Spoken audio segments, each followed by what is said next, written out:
concept of dual plane breast augmentation as developed by Dr. Tebbit was a game changer. But in my experience, many trainees struggle with what dual plane breast augmentation actually is, how it differs from subpectoral breast augmentation, and what constitutes the three different types of dual plane augmentation. I'm Sanjay Majumdar, a plastic surgery consultant in the United Kingdom, and in this video I shall address these issues that many trainees seem to find confusing. In subpectoral breast augmentation, the implant lies only or predominantly behind the pectoralis major. But in dual plane breast augmentation, the implant is situated so that it lies in two pocket planes. The superior part of the implant lies behind the pectoralis major muscle, and a variable amount of the inferior part of the implant lies directly behind the breast tissue itself. To paraphrase Dr. Tebbit, the dual plane technique allows the surgeon to offer augmentation bespoke to the wide range of breast types, improving cosmetic outcomes by optimizing the implant soft tissue dynamics, thus increasing the benefits and decreasing the trade-offs. Using this technique, the surgeon can more effectively control how much of the implant lies behind the muscle and how much lies deep to the breast tissue itself. This is done as follows. The chest wall can be approached using the popular inframammary skin fold incision, but some surgeons prefer the periareolar or axillary approaches.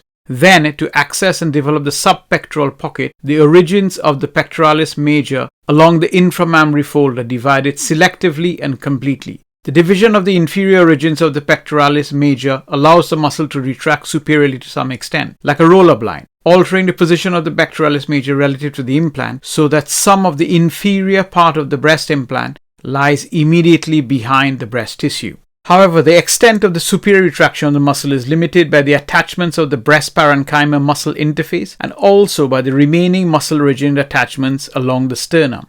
The muscle attachments along the sternum must not be divided, as this can lead to a cosmetic disaster. Due to visible deformities from the cut edge of the muscle adhering to the overlying skin, visible implant edge, visible traction rippling, or even synmastia. However, dependent on the specific aesthetic requirements, the surgeon can release the parenchyma muscle interface to varying extents, thus allowing further retraction of the pectoralis muscle superiorly, and so determining the proportion of the implant that lies directly behind the breast tissue. Three types of dual plane augmentation were described in Dr. Tebbit's paper. Type 1 involves releasing the pec major muscle completely along the inframammary fold, but no separation of the breast parenchyma muscle interface is performed, thus allowing a degree of retraction of the pec major muscle superiorly, with a small amount of the inferior part of the implant left directly behind the breast tissue. For type 2, in addition to the aforementioned division of the pec major muscle along the inframammary fold, the breast parenchyma muscle interface is separated up to the inferior edge of the areola, allowing further superior retraction of the muscle than in type 1, with a larger amount of the inferior part of the implant left directly behind the breast tissue than in type 1.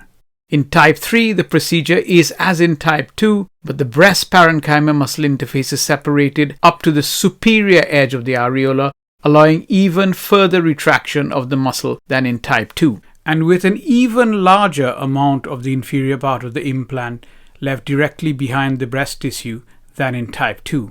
So to summarize and for comparison, the three types of dual plane breast augmentation: type 1, type 2, and type 3. In his paper, Dr. Tebbit discusses in detail the indications for each of these three types of dual plane augmentation. This discussion is not within the remit of this video, but I've put the link below to the PDF version of the paper, and I would strongly recommend reading it. I hope this video helps clarify the concept of dual plane augmentation. Best of luck.